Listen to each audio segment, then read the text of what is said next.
60m 아래 바닥으로 떨어져 기계에 끼어 숨졌지만 죽음의 외주화를 검언 유착 의혹에 대해 집중적으로 물어봤습니다. 국민을 위한 일꾼으로 선택된 이들은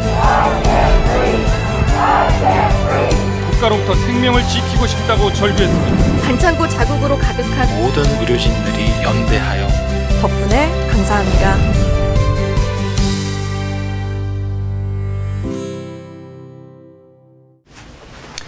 여러분 안녕하십니까. 양방향 소통 유튜브 라이브 뉴스 프리데스크의 아나운서 김민호입니다. 안녕하세요. 성지영 기자입니다.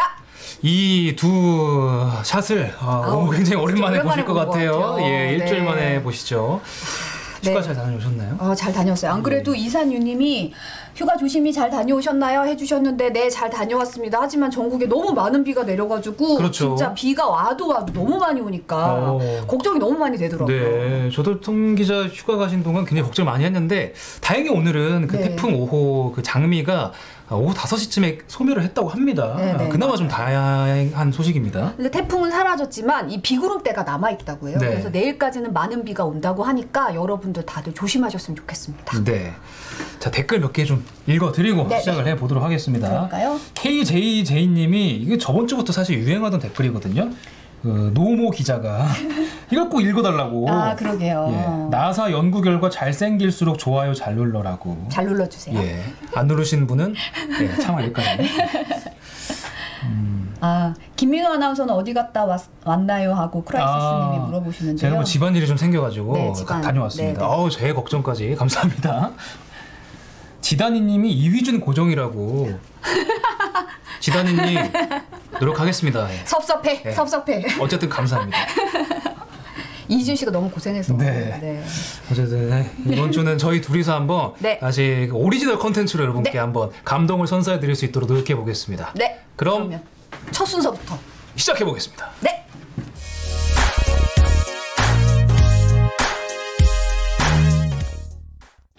월요일 고정 코너 아재 정치 시작하겠습니다. 황혜진 선임 기자 나왔습니다. 안녕하세요. 아직 익숙해지지 않아가지고 이게 타이틀 도는 시간에 빨리 들어와야 돼. 빨리 못 들어오네. 이게 생방의 맛이죠. 세이프가 안 돼요, 잘. 저는 일부러 그러신 줄 알았어요. 아니. 뭔가 여유로운 모습을 보여주시려고. 동작이 굽떠가지고. 오늘은 또 이제 어떤 정치 현안을 짚어볼 것 오늘 인사했죠, 청와대. 그렇죠. 네, 청와대 비서, 일부 수석비서관 정치하는 인사인데 오늘 누가 바뀐 거죠, 그러면? 네, 오늘 정무수석, 강기정 정무수석 후임에 최재성 전 의원, 그다음에 공직기강비서관 출신의 김종호 신임 민정수석, 그리고 김재남 신임 시민사회수석인데 이분은 이미 청와대에서 근무하고 있었죠. 환경비서관으로. 세 분이 후임으로 바뀌었고요. 그 다음에 지금 사표를 낸 분들이 노영민 비서실장, 거기에 추가로 지금 윤도환 국민소통 수석, 또 한 분 있죠. 김혜숙 인사수석. 이분들 후임이 정해지지 않은 그럼 이 세 명을 지금 바꿀 건지 안 바꿀 건지를 아직 모르는 상태에서 청와대에서 기자들이 물어보니까 그건 대통령 인사권이니까 제가 말씀 못 드린다라는 게 이제 인사 문제에 대해서 물어보면 청와대 대변인이나 관계자들이 항상 늘 하는 모범답 말이죠. 인사 문제는 대통령이 알아서 하는 거고 대통령의 권한이니까 드릴 말씀도 없고 할 말도 없고 아는 것도 없고 알아도 말 못하고 뭐 이런 거죠. 기자들이 그래도 계속 기자들이 물어보죠. 그래도 그때마다 똑같은 대답을 계속 하죠. 그러면서 기자들이 저도 그렇지만 이제 인사처리 되면 막 쓰죠. 이 사람이 유력하고 이 사람이 될 것 같고 맞으면 잘난 척하고 아니면 입 싹 치고 모른 척하고 그런 거죠. 약간 아니면 말고 아니면 이제 먼 산 쳐다보면서 모르는 그런 상황인데 지금 하여튼 3명. 노영민 대통령 비서실장 사실 한때 유임설도 나왔잖아요. 근데 이제 지금은 좀 바뀌는 쪽으로 분위기가 좀 달라진 건가요? 어때요? 일단 올해 유임을 해도 오래 하지는 않는 것 같고요. 후임이 올 때까지 지금 실장을 지금 좀 하는 그런 거라는 게 지금 대부분 언론들이나 기자들이 이렇게 보는 것 같은데 지금 잠깐 오늘 새로 신임 대변인 신임 수석들 3명을 보면 최재성 의원은 다 아는 분이죠. 동북대 총학생회장 출신 학생운동하다가 국회 들어와서 시민운동도 하다가 국회 들어와서 사선 의원이었고 이번에 낙선했는데 서울 강남벨트에서 문재인 대통령의 핵심 측근이죠. 친문의 핵심. 김종호 신임 민정수석은 공직기강비서관 감사원 출신, 행정부 출신의 감사원에서 오래 있은 공무원이고 노무현 대통령 때, 문재인 대통령 때 두 번 청와대 근무하는데 청와대만 3번째고요. 김재남 수석은 시민사회수석은 뭐 잘 아시죠? 이분도 탈원전 녹색연합 사무처장한 환경운동 전문가고 한때 정의당 의원했었는데 특이하게 이번 그 문재인 정부의 청와대 비서관으로 들어서 일을 했죠. 이런 분들이고 네. 말씀하신 노영민 실장 같은 경우는 갈리지 않을까 하는 게 대체적인 관측인데 후임이 지금 굉장히 쉽지 않잖아요. 청와대 네. 비서실장이라는 거는 하는 사람에 따라서는 권력의 인재가 될 수도 있고 뭐 문재인 정부 같은 경우에는 문재인 대통령은 비서는 비서다. 비서 중에 제일 선임 제일 그 비서 가장 이제 높은 비서지만 그래도 비서다 이런 그 인사관을 갖고 계신 분이니까 청와대 비서실장이 예전에 뭐 독재 시대 때 말고 최근 들어서 가장 그 정권의 2인자 가장 강력한 비서실장은 얼마 전에 국정원 원장으로 간 박지원 비서실장이죠. 김대중 대통령 말기의 마지막 비서실장이었는데 뭐 정권의 2인자 대신할 대자를 써서 대통령 이런 얘기도 했었죠. 네. 큰 대자 대통령이 아니고 실세 비서실장의 2인자인데 네. 굉장히 중요한 자리죠. 어쨌든. 네, 그래서 근데 후임 인선이 쉽지는 않은 모양이에요. 그러면. 네, 그래서 지금 일단 좀 얘기가 나오고 있잖아요. 비서실장의 그 요건 일단 대통령이랑 신뢰가 깊어야 되죠. 대통령이랑 하루 종일 보고 그 청와대에서 같이 살고 모든 현안을 다 논의하는 사람이니까 일단 신뢰가 깊어야 되고. 그래서 노영민 지금 비서실장 같은 경우도 2012년 문재인 대통령이 처음 대선에 나서 박근혜 전 대통령한테 떨어질 때 그때도 뭐 후보 비서실장부터 측근이었죠. 신뢰 그다음에 국정 경험이 있어야죠. 그래도 청와대의 그 모든 참모진의 리더니까 대통령에게 조언을 할 수 있고 중요한 또 이렇게 그 조언자이기도 하고 비서진 수석부터 보좌진들 다 리드해가지고 국정 운영하는데 이제 대통령을 도와드리는 참모니까 그다음에 정무적 감각도 있어야 되고 굉장히 그렇죠. 우수한 정치적 네. 감각이 있어야 되는데 대통령이 믿어야 되고 믿는 사람이어야 되는데 쉽지 않죠 거기에. 근데 좀 하마평에 오르고 있는 인물들이 하마평에 좀 여러 명 있어요. 오르는데 일단 구하기가 쉽지 않아서 지금 그 노영민 실장이 계속 지금 당분간 더 하는 것 같은데 그게 이제 후임 찾기가 쉽지 않아서 그렇죠. 일단 뭐 오르는 인물들 보면 양정철, 네 양정철 삼철 중에 하나. 네 지금 민주연구원장 뭐 말할 것 없이 문재인 대통령의 핵심 참모죠. 그다음에 정치 기획자고 뭐 총선 기획을 하기도 하고 네. 대통령 문재인 대통령 만들기 프로젝트를 기획한 사람이기도 하고 노무현 대통령의 참모를 시작해서 쭉 같이 왔죠. 노무현 문재인 때까지 거의 뭐 자기의 정치 인생을 다 노무현과 문재인 대통령에게 바친 사람이죠. 그래서 신뢰가 있고 그런데 이제 문제는 국회의원이나 장관을 해본 경험이 없죠. 네, 운영 경험이. 어떻게 보면은 그 그늘의 참모였기 때문에 눈에 보이지 않는 참모였기 때문에 뭐 유명하긴 하지만 그래서 그런 면이 좀 단점이 아닌가. 그래도 대통령이 믿을 수 있고 능력이 있기 때문에 양정철 비서실장을 미는 사람도 좀 있다 그래요. 네. 이게 사실 마지막 비서실장이 될 가능성이 많죠. 네. 예, 예. 20개월씩 정도 했는데 그 다음에 대통령의 신뢰가 아주 깊고 국회의원 경험, 정치 경험, 그다음에 내각 경험 이런 분들이 좀 있죠. 김현미 지금 국토부 장관, 네. 이원혜 부총리 겸 교육부 장관 이런 분들도 굉장히 김현미 국토부 장관은 당대표 비서실장한 경험도 있고 뭐 그렇죠. 그래서 네네.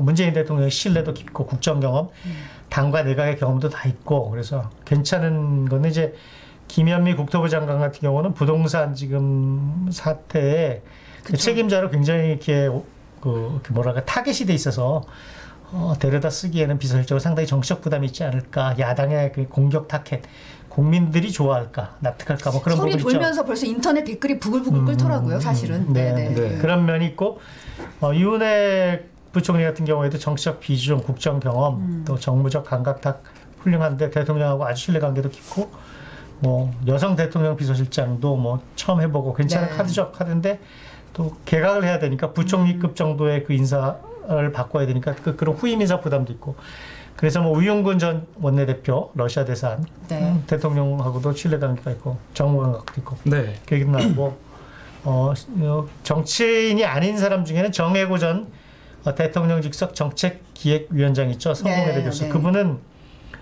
정치학자이면서도 노무현 정권, 김대중 정권, 그 이후 또 문재인 정권 쭉 역대 민주당 계열 정권, 진보 정권에서 정책기획 부분에서 오래 일을 했고 민주당 정권의 그 정책을 디자인한 국정의 그 어젠다를 디자인한 기획자이기도 하기 때문에 그번 가능성도 있지 않느냐 이런 얘기도 있고 그렇죠. 네, 지금 많은 분들이 지금 거론되고 있는데 누가 될지는 조금 더 지켜봐야 될 것 같고요. 일단은 이 비서실 일괄 사표 배경에는 다주택자 참모 논란이 가장 좀 이슈였던 것 같은데 향간에 이런 얘기도 있어요.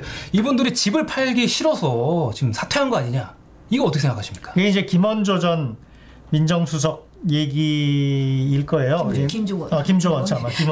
김원조 김원조는 김조원 수석이 이제 김조원 수석이 이제 사실은 계속 그 일괄 사표낸 계기 중에 하나도 잠실 집을 강남에 뭐 집이 두 채인데 강남하고 잠실에 송파구에 잠실 집을 내놨는데 시세보다 2억 더 높게 내놨다. 네. 팔고 싶은 생각이 없다. 없는 거 아니냐. 네. 그런 얘기가 있었죠. 그 얘기가 돌면서 청와대 안에서 이건 좀 심하다.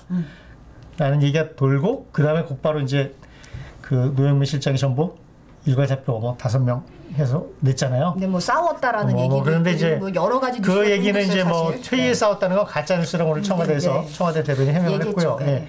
이런 부분이 있었던 것 같아요.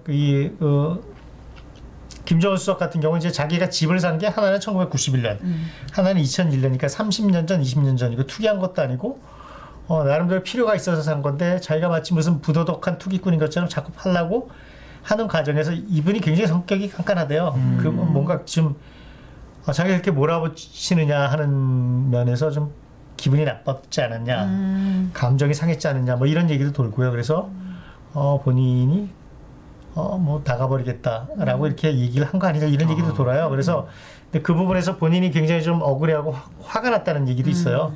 자기가 지금 뭐 최근에 뭐 돈 벌려고 집을 산 것도 아니고 집안 사정 때문에 어쩌다 두 채가 됐는데 나를 너무 몰아붙인 거 아니냐 이런 얘기도 하고 청와대 또 다른 참모들은 그럼에도 불구하고 대통령의 신임을 받고 그런 대통령의 핵심적인 그 참모가 지금 상황이 이래서 국민들이 그 부동산 문제 때문에 고통을 받는데 그 비싼 집을 강남에 두 채나 갖고 있으면 그래도 대통령의 참모된 도리로 한 채 빨리 파는 게 도리 아니냐 이런 여론이 많은 거죠. 그런 얘기가 나오는 거죠, 사실. 그래가지고 사실 부동산 상황에 사연 없는 사람은 없거든요. 그렇잖아. 사실 다 들어보면 각자 사연이 다 있으니까. 어머니 모셔야 된다는 등 뭐 이게 한 채 팔면 갑자기 세금이 너무 많이 나 이런 얘기 듣고 사연이 많잖아요. 네. 근데 어찌됐건 참모로서의 처신이 좀 잘못됐다는 여론이 부적절했다는 얘기가 많죠. 있었죠. 그래서 네.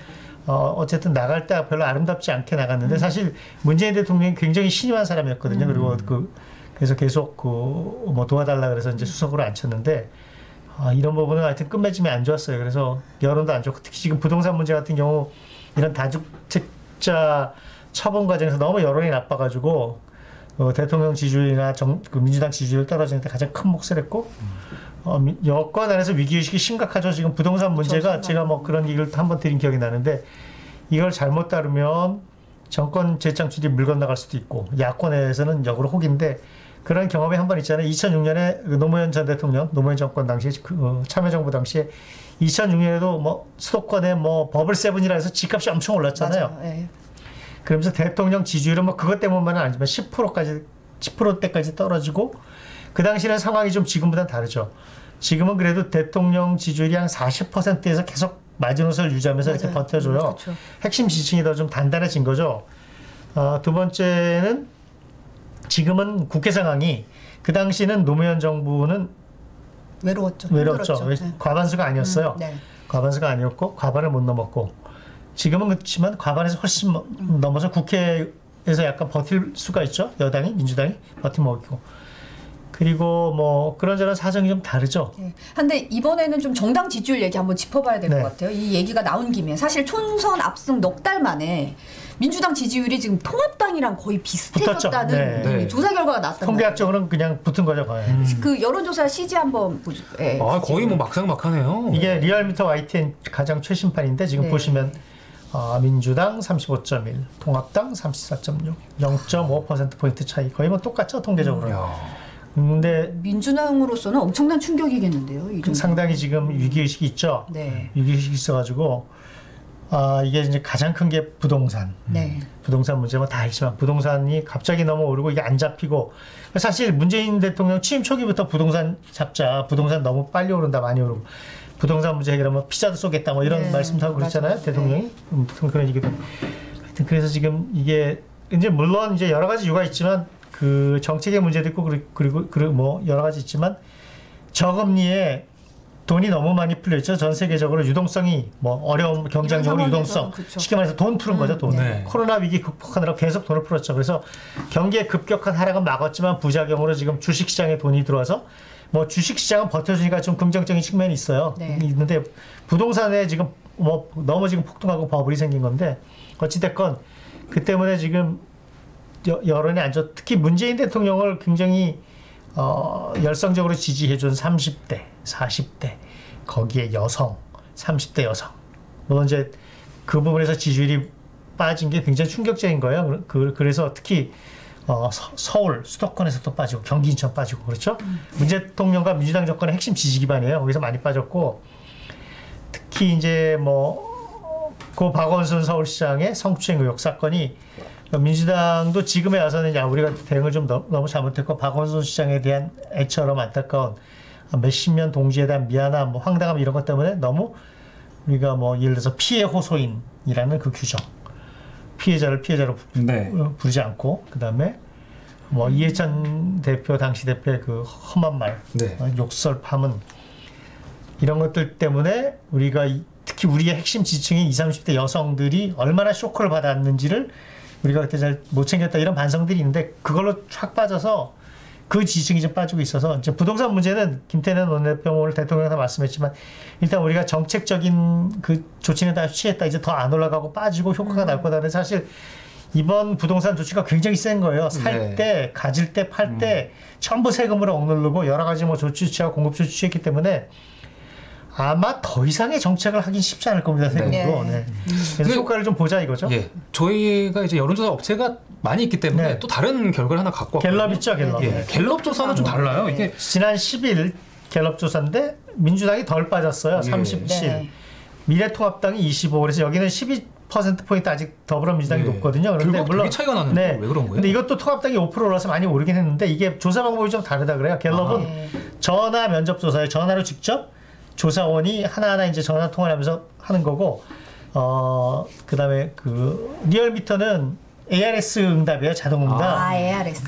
그래서 갤럽 주장은 ARS를 하면 정치 아주 적극적인 사람들 여건 야건 간에 응답을 안 하기 때문에 중도층 그 정치 관심사가 좀 옅은 그 여론층이 상당히 높은데 네. 그 사람들의 대답이 빠져나가서 공정하지 않다. 정확한 조사가 아니다. 이렇게 주장하고 리얼미터는 갤럽에 대해서 어떻게 얘기하냐면 전화를 직접 하면 특히 야당 지지자들이 이거 내가 야당 지지자인데 내 성향이 이거 다 이렇게 알려지는 거 아니야? 기분 나쁜 걸? 뭔가 찝찝한 거라서 대답을 안 한다 그래요. 그렇게 주장해서 야당 지지자들의 그 지지율이 적게 이렇게 조사되는 단점이 있기 때문에 서로 지금 조사 방식을 놓고 놓고서 내가 약간 더 내가 맞다 이렇게 이런 주장하는데 어찌됐건 간에 양쪽 다 야당 지지세가 높아지는 건 그 추세는 분명해요. 네. 민주당 지지율이 좀 떨어지고 있는 추세를 그렇죠. 반영하고 있는 야당이 거죠. 올라가는 건 이제 통합당이 그 높아지는 건 그 추세는 분명하죠.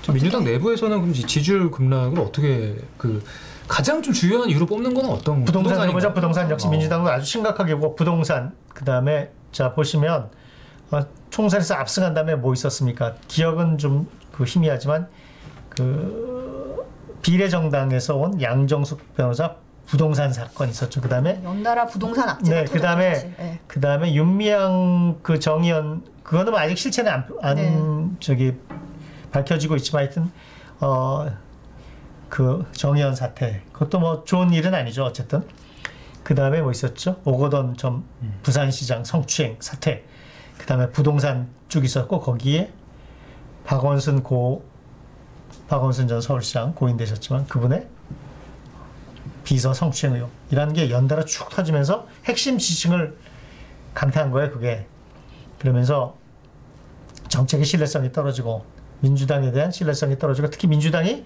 그 와중에서 여러 가지 말을 잘못한 게 많죠. 특히 부동산 월세 전세 논쟁이 벌어질 때 윤희숙 통합당 의원이 뭐 그 한 말도 허점이 많아요. 보면 맞아요. 네. 잘못된 것도 많고 좀 이렇게 저게 맞아 이런 것도 많은데 하여튼 그 태도 그 전에 그 소리 지르면서 이렇게 뭐랄까 육탄전으로 그냥 나고 장애로 달려가던 그 전에 그 야당과 달리 그 차분하게 정책적인 쟁점에서 토론을 하면서 상당히 어쨌든 태도나 그 내용이 공감대를 얻었잖아요. 근데 민주당이 반격하면서 제대로 못했죠. 뭐 윤준병 의원 같은 경우는 뭐 월세가 다 월세로 다 월세 사는 시대 온다. 네. 뭐 요즘 약간 이 그런 우리나라가 이상하게 인상하시고. 우리나라가 이상하게 전세가 많지 이거 비정상이다 이런 식의 얘기를 했는데 잘못 찔렀죠. 그게 틀린 말은 아닐지라도 사실 화나는 거예요. 그 말을 들으면 태도가 열받아 있는데 네. 거기다가 확 더 기름을 끼얹는 그런 발언이라 메시지도 잘못했고 태도도 잘못했고 초점도 잘못했고 반박하는 방법도 잘못했고 그리고 지지 세력에 정말로 화를 나게 만든 거예요. 그래서 그런 식으로 이렇게 메시지를 내려면 안 하는 게 낫죠. 그런 분들은 SNS 안 하는 게 나아요. 그런 것 때문에 더 화가 났죠. 그래서 메시지 관리가 좀 정밀하지 못했던 부분이 분명히 그렇죠. 있었어요. 그러니까 윤준병 의원 같은 경우는 뭐 서울시에서 그 박원순 시장 측근으로 정모 부시장까지 하고 공천받아서 온 아주 공무원 오래 한 분인데 뭐 유능한 공무원이었다고 그러는데 네. 정무적 감각이나 정치적 감각이 없는 거죠. 그래서 그렇게 얘기를 할 바에는 안 하는 게 나아요. 그런 분들은 당 지도부나 누구 앞에서 하지 말라고 말리는 게 좋습니다. 네. 자, 매주 월요일 찾아오는 황혜진 선임 기자의 아재 정치. 오늘도 아주 길고 유익한 말씀 잘 들었습니다. 네. 다음 주에 뵙겠습니다. 네, 감사합니다.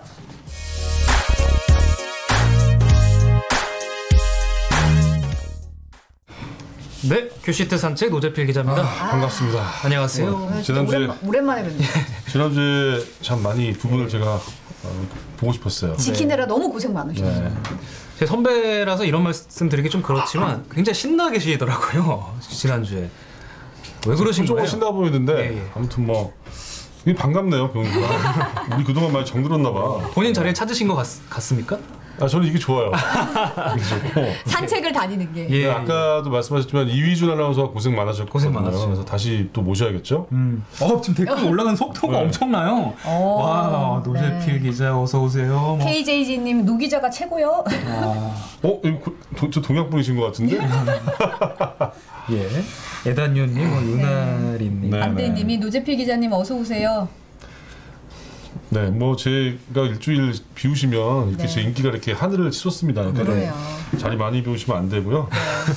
자, 오늘 뭐 제가 뭐 비도 많이 오고 서울 경기 지역에 이제 태풍의 영향으로 이제 호우주의보가 내려져 있어요. 맞아요. 그래서 이제 현재 그 세 곳에서 교통 통제가 있는데 네. 잠수교하고 방화대교 남단의 개화 육관문, 그다음에 성산대교 남단의 그 양평 나들목 맞아요. 그 부분이라고 해요. 네. 그래서 뭐 군남댐 수위도 올라가고 있어가지고 지금 임진강 근처에 사시는 분들, 이 저지대 분들은 이렇게 좀 대피하시는 게 좋을 것 같은데 저희가 저희 회사로 MBC로 들어온 제보 영상 잠깐 보실게요. 예.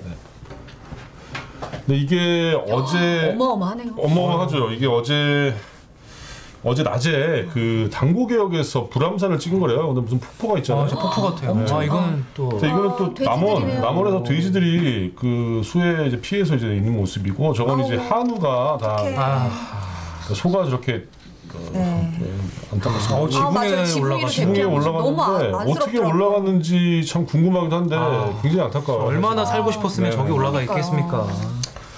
충청과 전북 지역에 내일까지 한 200mm 정도 온다고 하니까 이제 긴장의 끈 늦추시면 안 될 것 같고요. 네. 퀴즈 산책 들어가겠습니다. 자, 오늘 첫 번째는 침수차가 역대급이라고 그래요. 지금 한 달 동안 그 신고 접수될 되게 진행이 자연스럽다. 확 넘어간다. 그러니까 일주일 해봤으니까. 그러니까 오늘 시그니처 질문. 큐시트 인상. 그거 제가 지난주부터 안 해봐가지고. 아니 한 주 안 했다고 이렇게 안 하면 안 빠지신 거 아닙니까 이거? 그냥 큐시트 안타깝죠. 수해 뭐 많으니까. 그래요, 맞아요. 네, 안타깝고. 비 피해도 많고 그러니까. 침수차가 진짜 많은데 이게 보상이 어떻게 되는 거죠, 그러면? 7,000대 정도가 현재 한 달 동안 접수가 됐다고 그래요. 어마어마해요. 그런데 자차보험 가입했으면 대부분 다 이제 보상 받을 수 있는데 재해니까. 썬루프를 열어놨거나 창문을 열어놓은 게 이제 확인되면 보상을 못 받는다고 그래요. 본인의 과실로 인정이 되는 거군요. 그리고 안에 있는 그 물건 같은 경우는 침수가 됐어도 피해 보상을 못 받는다고 합니다. 안에 있었던 물품 같은 경우는요. 통행이 금지된 지역을 운전해도 그렇죠. 그러니까 통행이 금지된 지역을 가다가 만약 침수가 됐을 경우에, 그러니까 도로가 아닌 데를 가다가 된 경우 뭐 이런 거 있죠. 그런 경우에도 역시 보상이 안 된다고 하는데 요 뉴스는 이제 김민창 기자가 취재를 했습니다. 네. 자, 그리고 이제 4대강 관련해 가지고 4대강 탓이냐 4대강 덕이냐 뭐 이런 얘기가 설왕설래 있는데 하더라고요. 네. 이게 웃긴 얘기예요, 이게. 그러니까 섬진강의 그 500mm 정도가 왔는데 두기 무너지면서 침수가 됐잖아요. 섬진강이. 네. 이재민도 많이 발생했어요. 그렇죠. 이재민 1000명 넘게 발생했는데 김종인 그 통합당 비대위원장이 섬진강이 4대강 사업에서 빠진 탓이다 이런 얘기를 했어요. 그러니까 이제 근데 이 얘기를 하고 나서 이제 낙동강에도 또 침수 피해가 난 거예요. 4대강에 합천 창녕보에 두기 터지면서 낙동강 일대도 침수가 됐는데 상황이 바뀌었네요. 그렇죠. 이제 민주당 서른 의원이 그랬어요. 4대강 사업으로 건설한 보가 물 흐름을 방해했기 때문에. 누구 말이 맞는 거예요? 그러니까 누구 말이 맞는 건지. 근데 사실은 저는 정치권이 이런 거 가지고 싸울 때가 아닌 것 같은데 지금 그 피해 입은 그쵸. 분들의 어떤 보상책을 마련하는 게 제일 중요할 것 같은데 이게 내 덕이다, 네 탓이다 이런 걸 지금 그렇죠. 싸우고 정치적으로 이용한다는 것 자체가 수해 피해 맞습니다. 분들에게는 너무도 한심한 싸움이죠, 사실. 그래서 감사원이 이제까지 그 4대강 관련해서 조사를 한 몇 번 했는데 이명박 정부 때는 홍수 방어 능력이 있다라고 감사원이 이제 얘기를 했었고 박근혜 정부 때는 홍수 조절보다는 오히려 대운하 사업을 재추진한 거다 이렇게 얘기했어요. 맞아요. 그러니까 사실은 전 정권에서도 이제 그 4대강의 홍수 효과에 대한 평가가 약간 달랐던 거거든요. 문재인 대통령이 오늘 그랬어요. 그래서 4대강 보가 과연 홍수 조절에 효과가 있느냐를 이번에 한번 그 조사해 볼 필요가 있다. 이렇게 얘기를 했습니다. 그러니까 사실 이걸 한번 조사를 더 해서 앞으로 어차피 뭐 다시 복구를 할 거 아니에요. 네. 다시 이제 이런 일이 발생하지 않게 이제 대책을 마련하는 게 중요할 것 같습니다. 네. 그리고 또 하나는 이제 59년 만에 4차 추경이 탄력을 받고 있어요. 수해 여당 지도부가 크니까. 이제 이 얘기를 본격적으로 꺼냈는데 네. 그 우리 지금 예비비 마련해 놓은 게 한 6조 정도 되는데 그 중에 한 4조 정도는 코로나 그쵸. 지원 때문에 나갔고 한 2조 정도 긴급재난지원금이다 그렇죠. 뭐다 해서 다 그때 그래서 2조 정도 여유가 있대요. 네. 이제 이걸 이제 땡겨서 지금 워낙 지방에 지금 그 피해가 심각하잖아요. 맞아요. 그분들. 근데 지자체 예산 가지고 뭐 제가 뭐 이런 말 해도 뭐 택도 없어요, 진짜. 그래서 이제 정부가 그걸 줘야 되는 상황이고.